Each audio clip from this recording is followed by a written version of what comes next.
The audio cinema presents The Five Orange Pips by Arthur Conan Doyle, a Sherlock Holmes adventure. When I glance over my notes and records of the Sherlock Holmes cases between the years 82 and 90, I am faced by so many which present strange and interesting features that it is no easy matter to know which to choose and which to leave. Some, however, have already gained publicity through the papers, and others have not offered a field for those peculiar qualities which my friend possessed in so high a degree, and which it is the object of these papers to illustrate. Some, too, have baffled his analytical skill, and would be, as narratives, beginnings without an ending, while others have been but partially cleared up, and have their explanations founded rather upon conjecture and surmise than on that absolute logical proof which was so dear to him. There is, however, one of these last which was so remarkable in its details and so startling in its results that I am tempted to give some account of it, in spite of the fact that there are points in connection with it which never have been, and probably never will be, entirely cleared up.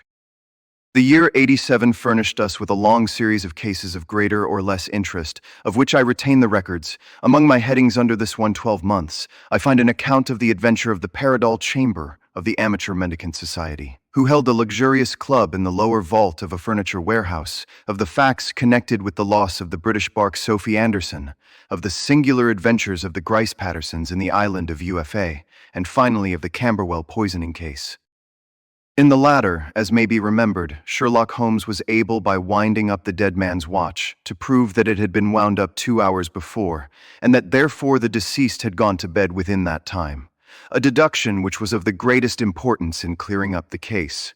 All these I may sketch out at some future date, but none of them present such singular features as the strange train of circumstances which I have now taken up my pen to describe. It was in the latter days of September, and the equinoctial gales had set in with exceptional violence. All day the wind had screamed, and the rain had beaten against the windows, so that even here in the heart of great, handmade London we were forced to raise our minds for the instant from the routine of life, and to recognize the presence of those great elemental forces which shriek at mankind through the bars of his civilization, like untamed beasts in a cage. As evening drew in, the storm grew higher and louder, and the wind cried and sobbed like a child in the chimney. Sherlock Holmes sat moodily at one side of the fireplace cross, indexing his records of crime, while I at the other was deep in one of Clark Russell's fine sea stories until the howl of the gale from without seemed to blend with the text, and the splash of the rain to lengthen out into the long swash of the sea waves. My wife was on a visit to her mother's, and for a few days I was a dweller once more in my old quarters at Baker Street. Why, that was surely the bell. Who could come tonight? Some friend of yours, perhaps. Except yourself, I have none. I do not encourage visitors. A client, then. If so, it is a serious case. Nothing less would bring a man out on such a day and at such an hour. But I take it that it is more likely to be some crony of the landlady's. Sherlock Holmes was wrong in his conjecture, however, for there came a step in the passage and a tapping at the door.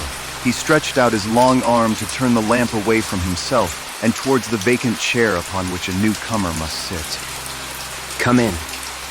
The man who entered was young, some 22 at the outside, well-groomed and trimly clad, with something of refinement and delicacy in his bearing. The steaming umbrella which he held in his hand, and his long shining waterproof, told of the fierce weather through which he had come. He looked about him anxiously in the glare of the lamp, and I could see that his face was pale and his eyes heavy, like those of a man who is weighed down with some great anxiety. I owe you an apology. I trust that I am not intruding. I fear that I have brought some traces of the storm and rain into your snug chamber. Give me your coat and umbrella. They may rest here on the hook and will be dry presently. You have come up from the southwest, I see. Yes, from Horsham. That clay and chalk mixture which I see upon your toe caps is quite distinctive.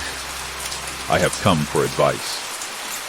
That is easily got. And help. That is not always so easy. I have heard of you, Mr. Holmes. I heard from Major Prendergast how you saved him in the Tankerville Club scandal. Ah, of course. He was wrongfully accused of cheating at cards. He said that you could solve anything. He said too much. That you are never beaten. I have been beaten 4 times. 3 times by men, and once by a woman. But what is that, compared with the number of your successes? It is true that I have been generally successful. Then you may be so with me. I beg that you will draw your chair up to the fire and favor me with some details as to your case. It is no ordinary one. None of those which come to me are. I am the last court of appeal.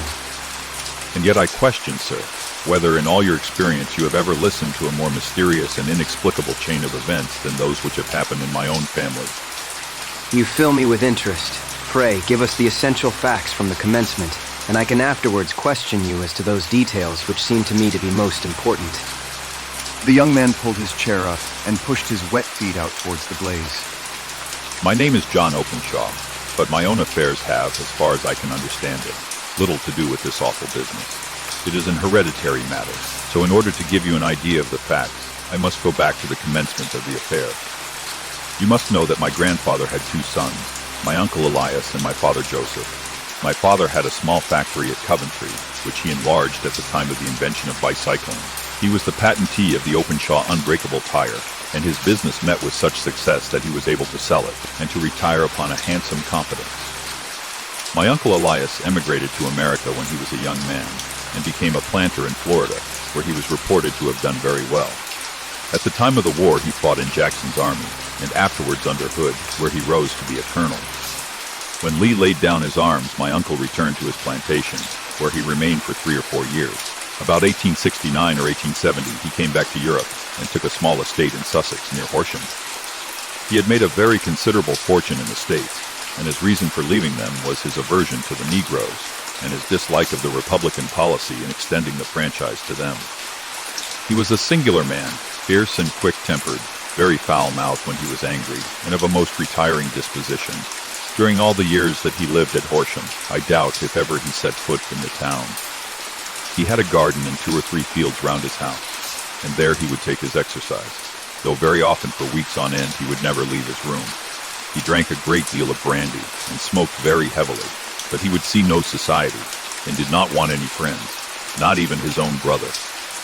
He didn't mind me. In fact, he took a fancy to me, for at the time when he saw me first, I was a youngster of 12 or so. This would be in the year 1878, after he had been 8 or 9 years in England. He begged my father to let me live with him, and he was very kind to me in his way. When he was sober, he used to be fond of playing backgammon and draughts with me, and he would make me his representative both with the servants and with the tradespeople, so that by the time that I was 16, I was quite master of the house. I kept all the keys and could go where I liked and do what I liked, so long as I did not disturb him in his privacy. There was one singular exception, however, for he had a single room, a lumber room up among the attics, which was invariably locked, and which he would never permit either me or anyone else to enter. With a boy's curiosity, I have peeped through the keyhole, but I was never able to see more than such a collection of old trunks and bundles as would be expected in such a room. One day, it was in March 1883, a letter with a foreign stamp lay upon the table in front of the colonel's plate. It was not a common thing for him to receive letters, for his bills were all paid in ready money, and he had no friends of any sort. "From India," said he, as he took it up. "Pondicherry postmark. What can this be?" Opening it hurriedly, out there jumped 5 little dried orange pips, which pattered down upon his plate. I began to laugh at this, but the laugh was struck from my lips at the sight of his face. His lip had fallen, his eyes were protruding, his skin the color of putty, and he glared at the envelope which he still held in his trembling hand. "KKK," he shrieked, and then, my God, my sins have overtaken me." "What is it, uncle?" I cried. "Death," said he, and rising from the table he retired to his room, leaving me palpitating with horror. I took up the envelope and saw scrawled in red ink upon the inner flap, just above the gum, the letter K 3 times repeated. There was nothing else save the 5 dried pips. What could be the reason of his overpowering terror? I left the breakfast table, and as I ascended the stair I met him coming down with an old rusty key, which must have belonged to the attic in one hand, and a small brass box, like a cash box, in the other. "They may do what they like, but I'll checkmate them still," said he with an oath. "Tell Mary that I shall want a fire in my room today, and send down to Fordham, the Horsham lawyer." I did as he ordered, and when the lawyer arrived I was asked to step up to the room. The fire was burning brightly, and in the grate there was a mass of black, fluffy ashes, as of burned paper, while the brass box stood open and empty beside it. As I glanced at the box, I noticed with a start that upon the lid were printed the treble K which I had read in the morning upon the envelope. "I wish you, John," said my uncle, "to witness my will. I leave my estate with all its advantages and all its disadvantages to my brother, your father, whence it will, no doubt, descend to you.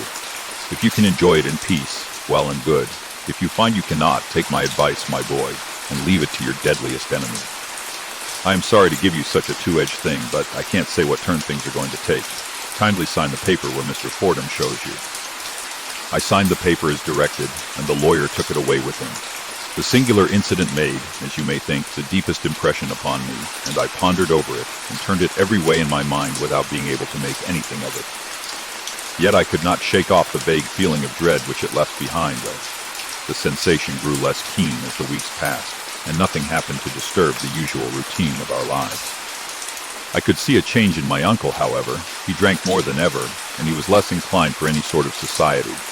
Most of his time he would spend in his room, with the door locked upon the inside, but sometimes he would emerge in a sort of drunken frenzy and would burst out of the house and tear about the garden with a revolver in his hand, screaming out that he was afraid of no man, and that he was not to be cooped up, like a sheep in a pen, by man or devil. When these hot fits were over, however, he would rush tumultuously in at the door, and lock and bar it behind him, like a man who can brazen it out no longer against the terror which lies at the roots of his soul. At such times I have seen his face, even on a cold day, glisten with moisture, as though it were new raised from a basin. Well, to come to an end of the matter, Mr. Holmes, and not to abuse your patience, there came a night when he made one of those drunken sallies from which he never came back. We found him, when we went to search for him, face downward in a little green-scummed pool, which lay at the foot of the garden.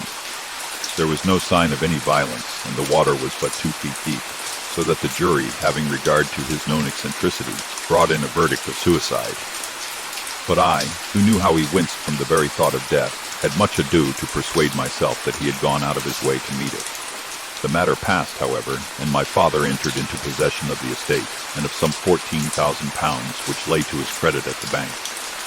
One moment, your statement is, I foresee, one of the most remarkable to which I have ever listened. Let me have the date of the reception by your uncle of the letter, and the date of his supposed suicide. The latter arrived on the 10th of March, 1883. His death was 7 weeks later, upon the night of May 2B. Thank you. Pray proceed. When my father took over the Horsham property, he, at my request, made a careful examination of the attic, which had been always locked up. We found the brass box there, although its contents had been destroyed. On the inside of the cover was a paper label with the initials of KKK repeated upon it, and letters, memoranda, receipts, and a register written beneath. These, we presume, indicated the nature of the papers which had been destroyed by Colonel Openshaw. For the rest, there was nothing of much importance in the attic, save a great many scattered papers and notebooks bearing upon my uncle's life in America. Some of them were of the wartime, and showed that he had done his duty well, and had borne the repute of a brave soldier. Others were of a date during the reconstruction of the southern states, and were mostly concerned with politics, for he had evidently taken a strong part in opposing the carpetbag politicians who had been sent down from the north. Well, it was the beginning of '84 when my father came to live at Horsham, and all went as well as possible with us until the January of '85. On the 4th day after the new year, I heard my father give a sharp cry of surprise as we sat together at the breakfast table.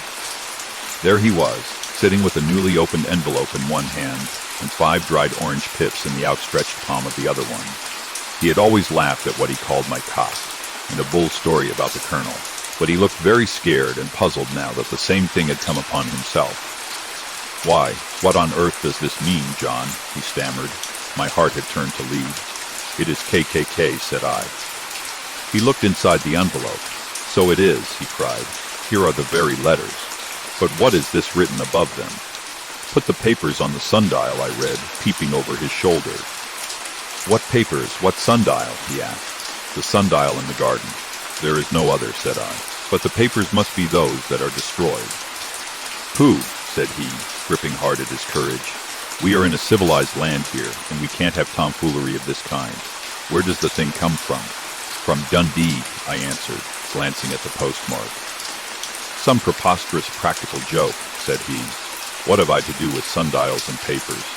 I shall take no notice of such nonsense. I should certainly speak to the police, I said, and be laughed at for my pains. Nothing of the sort. Then let me do so. No, I forbid you. I won't have a fuss made about such nonsense. It was in vain to argue with him, for he was a very obstinate man. I went about, however, with a heart which was full of forebodings. On the third day after the coming of the letter, my father went from home to visit an old friend of his, Major Freebody, who was in command of one of the forts upon Portsdown Hill. I was glad that he should go, for it seemed to me that he was farther from danger when he was away from home. In that, however, I was in error. Upon the second day of his absence, I received a telegram from the Major, imploring me to come at once. My father had fallen over one of the deep chalk pits which abound in the neighborhood, and was lying senseless with a shattered skull. I hurried to him, but he passed away without having ever recovered his consciousness. He had, as it appears, been returning from Fareham in the twilight, and as the country was unknown to him, and the chalk pit unfenced, the jury had no hesitation in bringing in a verdict of death from accidental causes. Carefully as I examined every fact connected with his death, I was unable to find anything which could suggest the idea of murder. There were no signs of violence, no footmarks, no robbery, no record of strangers having been seen upon the roads. And yet I need not tell you that my mind was far from at ease, and that I was well nigh certain that some foul plot had been woven round him. In this sinister way I came into my inheritance. You will ask me why I did not dispose of it. I answer, because I was well convinced that our troubles were in some way dependent upon an incident in my uncle's life, and that the danger would be as pressing in one house as in another. It was in January, '85, that my poor father met his end, and 2 years and 8 months have elapsed since then. During that time I have lived happily at Horsham, and I had begun to hope that this curse had passed away from the family, and that it had ended with the last generation. I had begun to take comfort too soon, however. Yesterday morning the blow fell in the very shape in which it had come upon my father. The young man took from his waistcoat a crumpled envelope, and turning to the table, he shook out upon it 5 little dried orange pips. This is the envelope. The postmark is London, Eastern Division. Within are the very words which were upon my father's last message, KKK, and then put the papers on the sundial. What have you done? Nothing. Nothing. To tell the truth, I have felt helpless. I have felt like one of those poor rabbits when the snake is writhing towards it. I seem to be in the grasp of some resistless, inexorable evil, which no foresight and no precautions can guard against. Tut, tut. You must act, man, or you are lost. Nothing but energy can save you. This is no time for despair. I have seen the police. Ah. But they listened to my story with a smile. I am convinced that the inspector has formed the opinion that the letters are all practical jokes, and that the deaths of my relations were really accidents, as the jury stated, and were not to be connected with the warnings. Holmes shook his clenched hands in the air. Incredible imbecility. They have, however, allowed me a policeman, who may remain in the house with me. Has he come with you tonight? His orders were to stay in the house. Again Holmes raved in the air. Why did you come to me? And, above all, why did you not come at once? I did not know. It was only today that I spoke to Major Prendergast about my troubles, and was advised by him to come to you. It is really 2 days since you had the letter. We should have acted before this. You have no further evidence, I suppose, than that which you have placed before us. No suggestive detail which might help us. There is one thing. I have some remembrance that on the day when my uncle burned the papers, I observed that the small, unburned margins which lay amid the ashes were of this particular color. He rummaged in his coat pocket, and drawing out a piece of discolored blue-tinted paper, he laid it out upon the table. I found this single sheet upon the floor of his room, and I am inclined to think that it may be one of the papers which has, perhaps, fluttered out from among the others, and in that way have escaped destruction. Beyond the mention of pips, I do not see that it helps us much. I think myself that it is a page from some private diary. The writing is undoubtedly my uncle's. Holmes moved the lamp, and we both bent over the sheet of paper, which showed by its ragged edge that it had indeed been torn from a book. It was headed March 1869, and beneath were the following enigmatical notices. 4th, Hudson came. Same old platform, 7th. Set the pips on Macaulay, Paramore, and John Swain of St. Augustine. 9th, Macaulay cleared. 10th, John Swain cleared. 12th, visited Paramore. All well. Thank you. And now you must on no account lose another instant. We cannot spare time even to discuss what you have told me. You must get home instantly and act. What shall I do? There is but one thing to do. It must be done at once. You must put this piece of paper which you have shown us into the brass box which you have described. You must also put in a note to say that all the other papers were burned by your uncle, and that this is the only one which remains. You must assert that in such words as will carry conviction with them. Having done this, you must at once put the box out upon the sundial, as directed. Do you understand? Entirely. Do not think of revenge, or anything of the sort, at present. I think that we may gain that by means of the law, but we have our web to weave, while theirs is already woven. The first consideration is to remove the pressing danger which threatens you. The second is to clear up the mystery and to punish the guilty parties. I thank you. You have given me fresh life and hope. I shall certainly do as you advise. Do not lose an instant, and above all, take care of yourself in the meanwhile, for I do not think that there can be a doubt that you are threatened by a very real and imminent danger. How do you go back? By train from Waterloo. It is not yet 9. The streets will be crowded, so I trust that you may be in safety, and yet you cannot guard yourself too closely. I am armed. That is well. Tomorrow I shall set to work upon your case. I shall see you at Horsham, then. No, your secret lies in London. It is there that I shall seek it. Then I shall call upon you in a day, or in 2 days, with news as to the box and the papers. I shall take your advice in every particular. He shook hands with us and took his leave. Outside, the wind still screamed, and the rain splashed and pattered against the windows.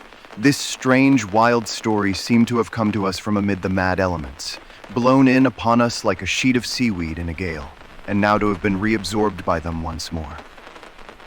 Sherlock Holmes sat for some time in silence, with his head sunk forward and his eyes bent upon the red glow of the fire. Then he lit his pipe, and leaning back in his chair, he watched the blue smoke rings as they chased each other up to the ceiling. I think, Watson, that of all our cases we have had none more fantastic than this. Save, perhaps, the sign of 4. Well, yes, save perhaps that. And yet this John Openshaw seems to me to be walking amid even greater perils than did the Sholtos. But have you formed any definite conception as to what these perils are? There can be no question as to their nature. Then what are they? Who is this KKK, and why does he pursue this unhappy family? The ideal reasoner would, when he had once been shown a single fact in all its bearings, deduce from it not only all the chain of events which led up to it, but also all the results which would follow from it. As Cuvier could correctly describe a whole animal by the contemplation of a single bone, so the observer who has thoroughly understood one link in a series of incidents should be able to accurately state all the other ones, both before and after. We have not yet grasped the results which the reason alone can attain to. Problems may be solved in the study which have baffled all those who have sought a solution by the aid of their senses. To carry the art, however, to its highest pitch, it is necessary that the reasoner should be able to utilize all the facts which have come to his knowledge, and this in itself implies, as you will readily see, a possession of all knowledge, which, even in these days of free education and encyclopedias, is a somewhat rare accomplishment. It is not so impossible, however, that a man should possess all knowledge which is likely to be useful to him in his work, and this I have endeavored in my case to do. If I remember rightly, you on one occasion, in the early days of our friendship, defined my limits in a very precise fashion. Yes, it was a singular document. Philosophy, astronomy, and politics were marked at 0, I remember. Botany variable, geology profound as regards the mud stains from any region within 50 miles of town. chemistry eccentric, anatomy unsystematic, sensational literature and crime records unique, violin player, boxer, swordsman, lawyer, and self-poisoner by cocaine and tobacco. Those, I think, were the main points of my analysis. Holmes grinned at the last item. Well, I say now, as I said then, that a man should keep his little brain attic stocked with all the furniture that he is likely to use, and the rest he can put away in the lumber room of his library where he can get it if he wants it. Now, for such a case as the one which has been submitted to us tonight, we need certainly to muster all our resources. Kindly hand me down the letter K of the American Encyclopedia, which stands upon the shelf beside you. Thank you. Now let us consider the situation and see what may be deduced from it. In the first place, we may start with a strong presumption that Colonel Openshaw had some very strong reason for leaving America. Men at his time of life do not change all their habits and exchange willingly the charming climate of Florida for the lonely life of an English provincial town. His extreme love of solitude in England suggests the idea that he was in fear of someone or something, so we may assume as a working hypothesis that it was fear of someone or something which drove him from America. As to what it was he feared, we can only deduce that by considering the formidable letters which were received by himself and his successors. Did you remark the postmarks of those letters? The first was from Pondicherry, the second from Dundee, and the third from London. From East London. What do you deduce from that? They are all seaports. That the writer was on board of a ship. Excellent. We have already a clue. There can be no doubt that the strong probability, is that the writer was on board of a ship. And now let us consider another point. In the case of Pondicherry, 7 weeks elapsed between the threat and its fulfillment. In Dundee, it was only some 3 or 4 days. Does that suggest anything? A greater distance to travel. But the letter had also a greater distance to come. Then I do not see the point. There is at least a presumption that the vessel in which the man or men are is a sailing ship. It looks as if they always sent their singular warning or token before them when starting upon their mission. You see how quickly the deed followed the sign when it came from Dundee. If they had come from Pondicherry in a steamer, they would have arrived almost as soon as their letter. But as a matter of fact, 7 weeks elapsed. I think that those 7 weeks represented the difference between the mailboat which brought the letter and the sailing vessel which brought the writer. It is possible. More than that, it is probable. And now you see the deadly urgency of this new case and why I urged young Openshaw to caution. The blow has always fallen at the end of the time which it would take the senders to travel the distance. But this one comes from London, and therefore we cannot count upon delay. Good God, what can it mean, this relentless persecution? The papers which Openshaw carried are obviously of vital importance to the person or persons in the sailing ship. I think that it is quite clear that there must be more than one of them. A single man could not have carried out 2 deaths in such a way as to deceive a coroner's jury. There must have been several in it, and they must have been men of resource and determination. Their papers they mean to have, be the holder of them who it may. In this way, you see KKK ceases to be the initials of an individual and becomes the badge of a society. But of what society?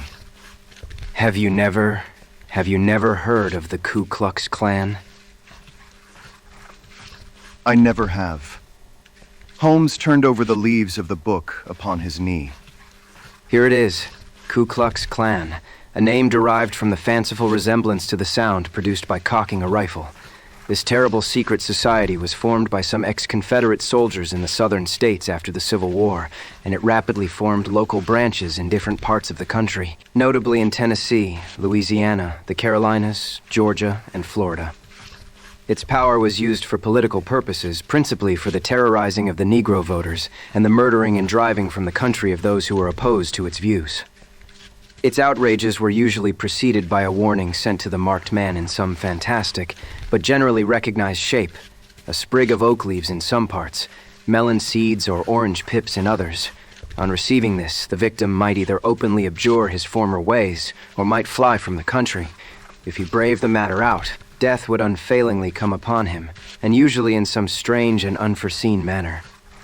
So perfect was the organization of the society, and so systematic its methods, that there is hardly a case upon record where any man succeeded in braving it with impunity, or in which any of its outrages were traced home to the perpetrators. For some years, the organization flourished, in spite of the efforts of the United States government and of the better classes of the community in the South. Eventually, in the year 1869, the movement rather suddenly collapsed, although there have been sporadic outbreaks of the same sort since that date. You will observe that the sudden breaking up of the society was coincident with the disappearance of Openshaw from America with their papers. It may well have been cause and effect. It is no wonder that he and his family have some of the more implacable spirits upon their track. You can understand that this register and diary may implicate some of the first men in the South, and that there may be many who will not sleep easy at night until it is recovered. Then, the page we have seen Is such as we might expect. It ran, if I remember right, sent the pips to A, B, and C, that is, sent the society's warning to them. Then there are successive entries that A and B cleared, or left the country. And finally that C was visited with, I fear, a sinister result for C. Well, I think, Doctor, that we may let some light into this dark place, and I believe that the only chance young Openshaw has in the meantime is to do what I have told him.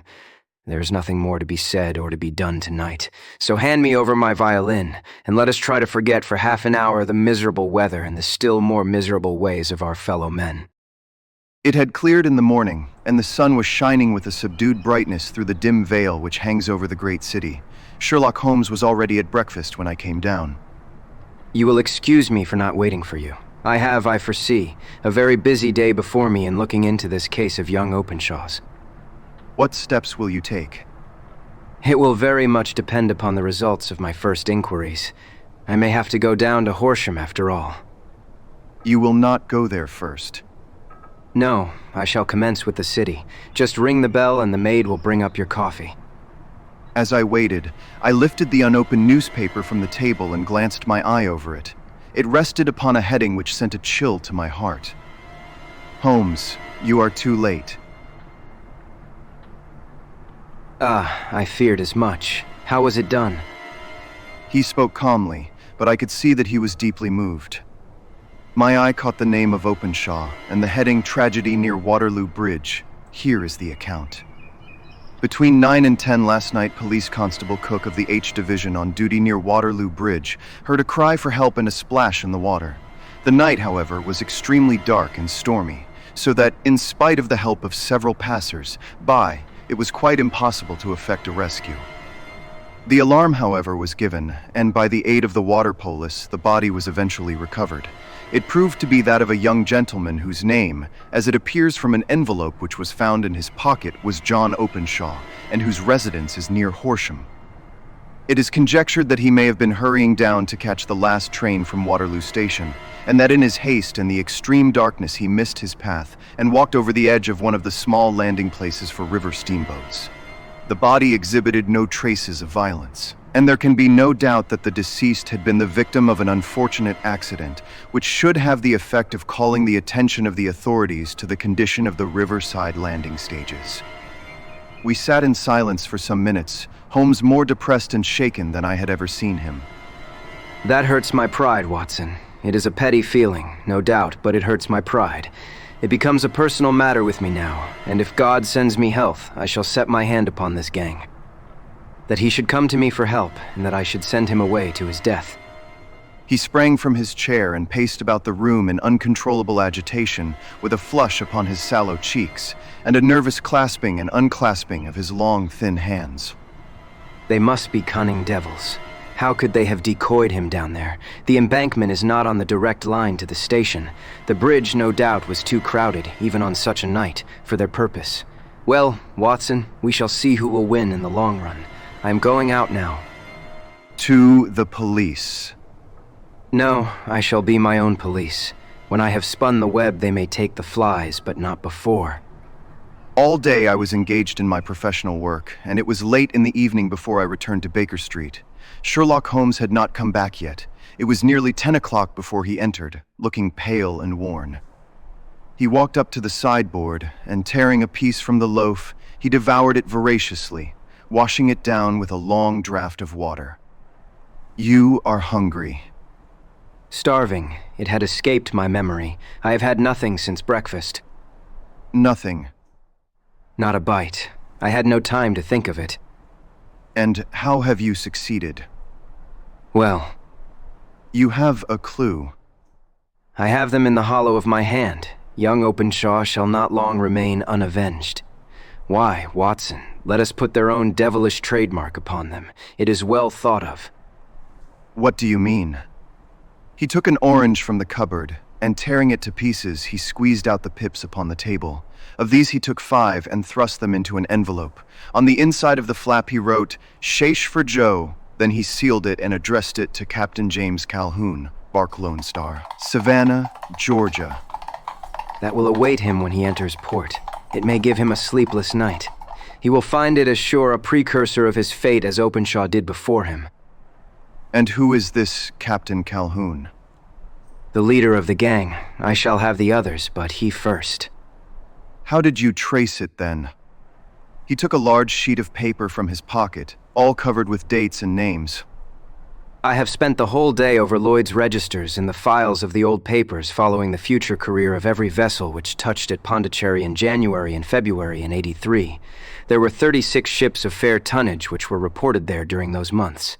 Of these, one, the Lone Star, instantly attracted my attention, since, although it was reported as having cleared from London, the name is that which is given to one of the states of the Union. Texas, I think. I was not, and I'm not sure which, but I knew that the ship must have an American origin. What then? I searched the Dundee records, and when I found that the Bark Lone Star was there in January, '85, my suspicion became a certainty. I then inquired as to the vessels which lay at present in the port of London. Yes. The Lone Star had arrived here last week. I went down to the Albert dock and found that she had been taken down the river by the early tide this morning, homeward bound to Savannah. I wired to Gravesend and learned that she had passed some time ago, and as the wind is easterly, I have no doubt that she is now past the Goodwins, and not very far from the Isle of Wight. What will you do, then? Oh, I have my hand upon him. He and the 2 mates are, as I learn, the only native-born Americans in the ship. The others are Finns and Germans. I know, also, that they were all 3 away from the ship last night. I had it from the stevedore who has been loading their cargo. By the time that their sailing ship reaches Savannah, the mailboat will have carried this letter, and the cable will have informed the police of Savannah that these 3 gentlemen are badly wanted here upon a charge of murder. There is ever a flaw, however, in the best laid of human plans, and the murderers of John Openshaw were never to receive the orange pips which would show them that another, as cunning and as resolute as themselves, was upon their track. Very long and very severe were the equinoctial gales that year. We waited long for news of the Lone Star of Savannah, but none ever reached us. We did at last hear that somewhere far out in the Atlantic a shattered sternpost of a boat was seen swinging in the trough of a wave, with the letters Ellis carved upon it, and that is all which we shall ever know of the fate of the Lone Star. You have been listening to The 5 Orange Pips by Arthur Conan Doyle, a cinematic audio production by the Audio Cinema. Visit app.theaudiocinema.com for more cinematic audio productions.